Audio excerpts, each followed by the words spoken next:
ओम शांति। 27/2/25 की वाणी है। मीठे बच्चे, सत्य का संग ज्ञान मार्ग में ही होता है। अभी तुम सत्य बाप के संग में बैठे हो। बाप की याद में रहना माना सत्संग करना। प्रश्न, सत्य संग की आवश्यकता तुम बच्चों को अभी ही है, क्यों? उत्तर, क्योंकि तमो प्रधान आत्मा एक सत्य बाप, सत्य शिक्षक और सतगुरु के संग से ही सतो प्रधान अर्थात काले से गोरी बन सकती है। बिना सत्संग के निर्बल आत्मा बलवान नहीं बन सकती। बाप के संग से आत्मा में पवित्रता का बल आ जाता है। 21 जन्म के लिए उसका बेड़ा पार हो जाता है। ओम शांति। बच्चे सत्संग में बैठे हो। इस सत्य के संग में कल्प कल्प संगम पर ही बच्चे बैठते हैं। दुनिया तो ये नहीं जानती कि सत्य का संग किसको कहा जाता है। सत्य संग नाम यह अविनाशी चला आता है। भक्ति मार्ग में भी कहते हैं हम फलाने सत्संग में जाते हैं। अब वास्तव में भक्ति मार्ग में कोई सत्संग में जाते नहीं। सत्संग होता ही ज्ञान मार्ग में है। अब तुम सत्य के संग में बैठे हो। आत्माएं सत्य बाप के संग में बैठी हैं और कोई जगह आत्माएं परम पिता परमात्मा के संग में नहीं बैठती। बाप को जानते नहीं, भल कहते हैं हम सत्संग में जाते हैं, परंतु वह देह अभिमान में आ जाते हैं। तुम देह अभिमान में नहीं आएंगे। तुम समझते हो हम आत्मा हैं, सत्य बाबा के संग बैठे हैं और कोई भी मनुष्य सत्य के संग में बैठ नहीं सकता। सत्य का संग यह नाम भी अभी ही है। सत्य का संग, इसका यथार्थ रीति अर्थ बाप बैठ समझाते हैं। तुम आत्माएं अब परमात्मा बाप जो सत्य है उनके साथ बैठे हो। वह सत्य बाप, सत्य टीचर, सतगुरु है। तो गोया तुम सत्य संग में बैठे हो। फिर भल यहाँ व घर में बैठे हो, परंतु अपने को आत्मा समझ याद बाप को करते हो। हम आत्मा अब सत्य बाप को याद कर रहे हैं, अर्थात सत्य के संग में बैठे हैं। बाप मधुबन में बैठे हैं। बाप को याद करने की युक्तियां भी अनेक प्रकार की मिलती हैं। याद से ही विकर्म विनाश होंगे, यह भी बच्चे जानते हैं। हम 16 कला संपूर्ण बनते हैं, फिर उतरते उतरते कला कम होती जाती है। भक्ति भी पहले अव्यभिचारी है, फिर गिरते गिरते व्यभिचारी भक्ति होने से तमो प्रधान बन जाते हैं। फिर उनको सत्य का संग जरूर चाहिए, नहीं तो पवित्र कैसे बने। तो अब तुम आत्माओं को सत्य बाप का संग मिला है। आत्मा जानती है हमको बाबा को याद करना है, उनका ही संग है। याद को भी संग कहेंगे। यह है सत्य का संग। यह देह होते हुए भी तुम आत्मा मुझे याद करो।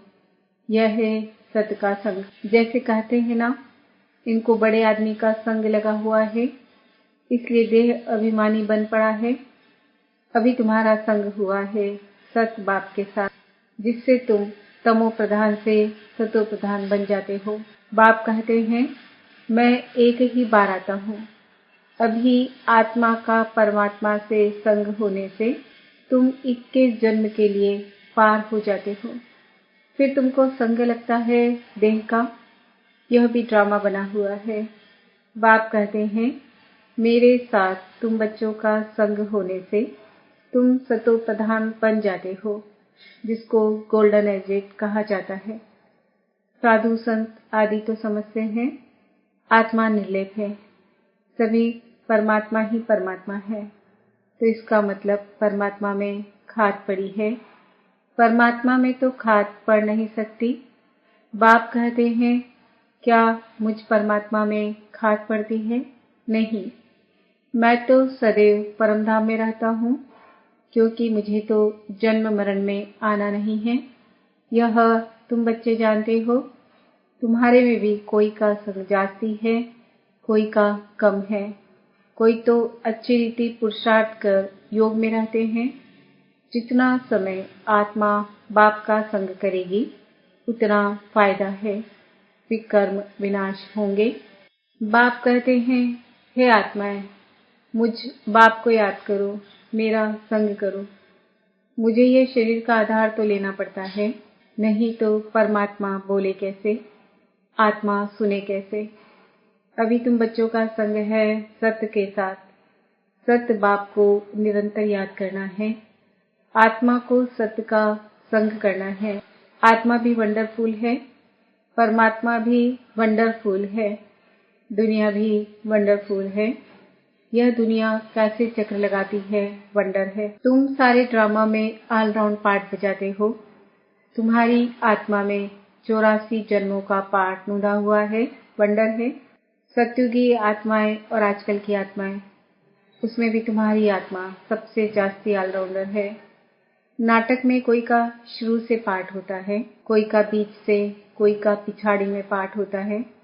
वह है सब हद के ड्रामा, वह भी अभी निकले हैं।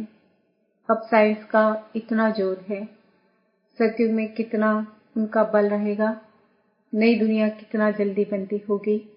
वहाँ पवित्रता का बल है मुख्य। अभी है निर्बल, वहाँ है बलवान। यह लक्ष्मी नारायण बलवान है ना। अभी रावण ने बल छीन लिया है, फिर तुम उस रावण पर जीत पाकर कितना बलवान बनते हो। जितना सत्य का संग करेंगे, अर्थात आत्मा जितना सत्य बाप को याद करती है, उतना बलवान बनती है। पढ़ाई में भी बल तो मिलता है ना, तुमको भी बल मिलता है। सारे विश्व पर तुम हुक्म चलाते हो। आत्मा का सत्य के साथ योग संगम पर ही होता है। बाप कहते हैं, आत्मा को मेरा संग मिलने से आत्मा बहुत बलवान बन जाती है। बाप वर्ल्ड ऑलमाइटी अथॉरिटी है ना, उन द्वारा बल मिलता है। इसमें सब वेदों शास्त्रों के आदि मध्य अंत का ज्ञान आ जाता है। जैसे बाप ऑलमाइटी है, तुम भी ऑलमाइटी बनते हो। विश्व पर तुम राज्य करते हो, तुमसे कोई छीन नहीं सकता। तुमको मेरे द्वारा कितना बल मिलता है, इनको भी बल मिलता है। जितना बाप को याद करेंगे उतना बल मिलेगा। बाप और कोई तकलीफ नहीं देते हैं, सिर्फ याद करना है बस। 84 जन्मों का चक्र अब पूरा हुआ है, अब वापस जाना है। यह समझना कोई बड़ी बात नहीं है। जास्ती रेजगारी में जाने की तो दरकार नहीं है। बीज को जानने से समझ जाते हैं, इनसे यह सारा झाड़ ऐसे निकलता है। नटशेल में बुद्धि आ जाती है। यह बड़ी विचित्र बातें हैं। भक्ति मार्ग में मनुष्य कितने धक्के खाते हैं, मेहनत करते हैं, मिलता कुछ भी नहीं। फिर भी बाप आकर तुमको विश्व का मालिक बनाते हैं। हम योग बल से विश्व का मालिक बनते हैं। यही पुरुषार्थ करना है। भारत का योग मशहूर है। योग से तुम्हारी आयु कितनी बड़ी हो जाती है। सत्य के संग से कितना फायदा होता है। आयु भी बड़ी और काया भी निरोगी बन जाती है। यह सब बातें तुम बच्चों की बुद्धि में ही बिठाई जाती है। और कोई का भी सत्य के साथ संग नहीं है सिवाय तुम ब्राह्मणों के। तुम प्रजापिता ब्रह्मा की संतान हो, दादे पोतरे हो, तो इतनी खुशी होनी चाहिए ना कि हम दादे पोतरे हैं। वर्षा भी दादे से मिलता है। यही याद की यात्रा है। बुद्धि में यही सिमरन रहना चाहिए। उन सत्संगों में तो एक जगह जाकर बैठते हैं, यहाँ वह बात नहीं। ऐसे नहीं कि एक जगह बैठने से ही सत्य का संग होगा। नहीं, उठते बैठते चलते फिरते हम सत्य के संग में हैं। अगर उनको याद करते हैं तो, याद नहीं करते हैं तो देह अभिमान में है। देह तो असत चीज है ना, देह को सत्य नहीं कहेंगे। शरीर तो जड़ है, 5 तत्वों का बना हुआ। उनमें आत्मा नहीं होती तो चुरपुर न हो। मनुष्य के शरीर की तो वैल्यू है नहीं, और सबके शरीर की वैल्यू है। सौभाग्य तो आत्मा को मिलना है। मैं फलाना हूँ, आत्मा कहती है ना। बाप कहते हैं, आत्मा कैसी हो गई है, अंडे कच्चमच सब खा जाती है, हर एक भस्मासुर है। अपने को आप ही भस्म करते हैं। कैसे? कामचिता पर बैठ हर एक अपने को भस्म कर रहे हैं, तो भस्मासुर ठहरे ना। अभी तुम ज्ञान चिता पर बैठ देवता बनते हो। सारी दुनिया काम चिता पर बैठ भस्म हो गई है, तमो प्रधान काली हो गई है। बाप आते हैं बच्चों को काले से गोरा बनाने, तो बाप बच्चों को समझाते हैं, देह अभिमान छोड़ अपने को आत्मा समझो। बच्चे स्कूल में पढ़ते हैं, फिर पढ़ाई तो घर में रहते भी बुद्धि में रहती है ना। यह भी तुम्हारी बुद्धि में रहनी चाहिए। यह है तुम्हारी स्टूडेंट लाइफ। एम ऑब्जेक्ट सामने खड़ी है, उठते बैठते चलते बुद्धि में यह नॉलेज रहनी चाहिए। यहाँ बच्चे आते हैं, रिफ्रेश होते हैं, युक्तियाँ समझाई जाती है कि ऐसे ऐसे समझाओ। दुनिया में ढेर के ढेर सत्संग होते हैं, कितने मनुष्य आकर इकट्ठे होते हैं। वास्तव में वह सत का संग तो है नहीं। सत का संग तो अभी तुम बच्चों को ही मिलता है। बाप ही आकर सत्युग स्थापन करते हैं, तुम मालिक बन जाते हो। देह अभिमान अथवा झूठे अभिमान से तुम गिर पड़ते हो और सत के संग से तुम चढ़ जाते हो। आधा कल्प तुम प्रारब्ध भोगते हो। ऐसे नहीं कि वहां भी तुमको सत का संग है, नहीं। सत्य का संग और झूठ का संग तब कहते हैं जब दोनों हाजिर है। सत्य बाप जब आते हैं वही आकर सब बातें समझाते हैं।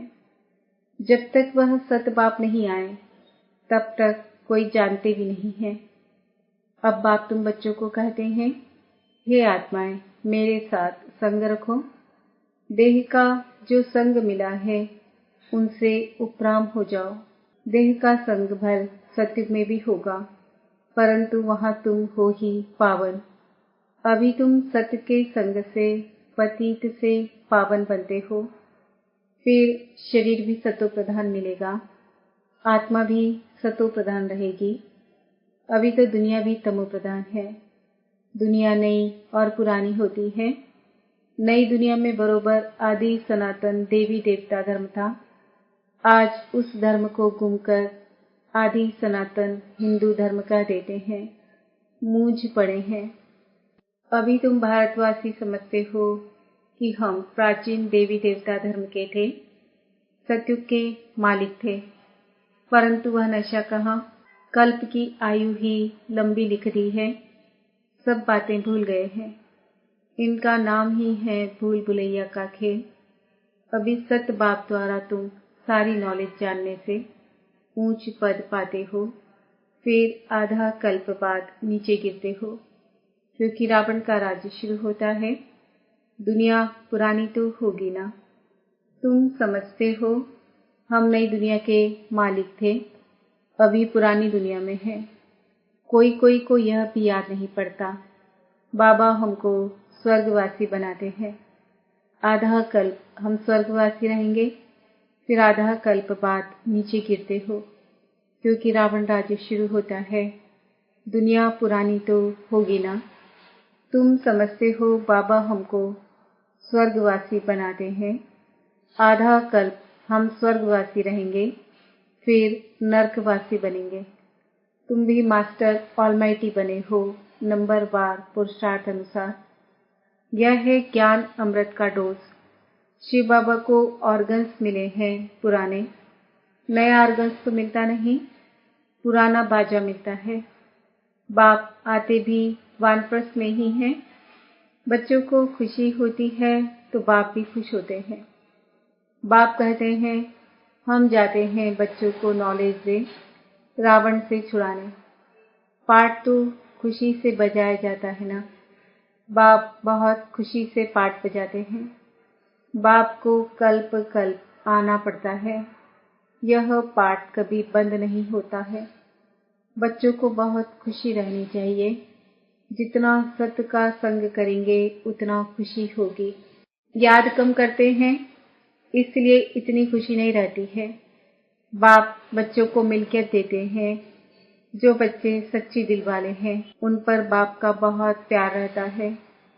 सच्ची दिल पर साहिब राजी रहते हैं।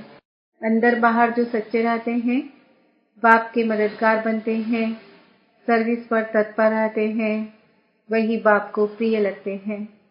अपने दिल से पूछना है, हम सच्ची सच्ची सर्विस करते हैं, सच्चे बाबा के साथ संग रखते हैं। अगर सच बाबा के साथ संग नहीं रखेंगे तो क्या गति होगी? बहुतों को रास्ता बताते रहेंगे तो ऊंच पद भी पाएंगे। सत्य बाप से हमने क्या वर्षा पाया है, अपने अंदर देखना है। यह तो जानते हैं नंबरवार है, कोई कितना वर्षा पाते हैं, कोई कितना पाते हैं। रात दिन का फर्क रहता है। अच्छा, मीठे मीठे सिकिल दे बच्चों प्रति माता पिता बाप दादा का याद प्यार और गुड मॉर्निंग। रूहानी बाप की रूहानी बच्चों को नमस्ते। हम रूहानी बच्चों की रूहानी माता पिता बाप दादा को याद प्यार गुड मॉर्निंग नमस्ते ओम शांति। धारणा के लिए मुख्य सार। तुम्हें जो इस देह का संग मिला है, इस संग से उपराम रहना है, सत्य के संग से पावन बनना है। इस स्टूडेंट लाइफ में चलते फिरते बुद्धि में नॉलेज घूमती रहे। एम ऑब्जेक्ट को सामने रख पुरुषार्थ करना है। सच्ची दिल से बाप का मददगार बनना है। वरदान, अव्यभिचारी और निर्विघ्न स्थिति द्वारा फर्स्ट जन्म की प्रारब्ध प्राप्त करने वाले समीप और समान भव। जो बच्चे यहाँ बाप के गुण और संस्कारों के समीप हैं, सर्व संबंधों से बाप के साथ का व समानता का अनुभव करते हैं, वही वहाँ रॉयल कुल में फर्स्ट जन्म के संबंध में समीप आते हैं। फर्स्ट में वही आएंगे जो आदि से अब तक अव्यभिचारी और निर्विघ्न रहे हैं। निर्विघ्न का अर्थ यह नहीं है कि विघ्न आए ही नहीं, लेकिन विघ्न विनाशक व विघ्नों के ऊपर सदा विजयी रहे। यह दोनों बातें यदि आदि से अंत तक ठीक हैं तो फर्स्ट जन्म में साथी बनेंगे। स्लोगन, साइलेंस की पावर से नेगेटिव को पॉजिटिव में परिवर्तन करो। आज का सम्मान है, मैं बाबा के समीप हूँ और बाबा के समान हूँ।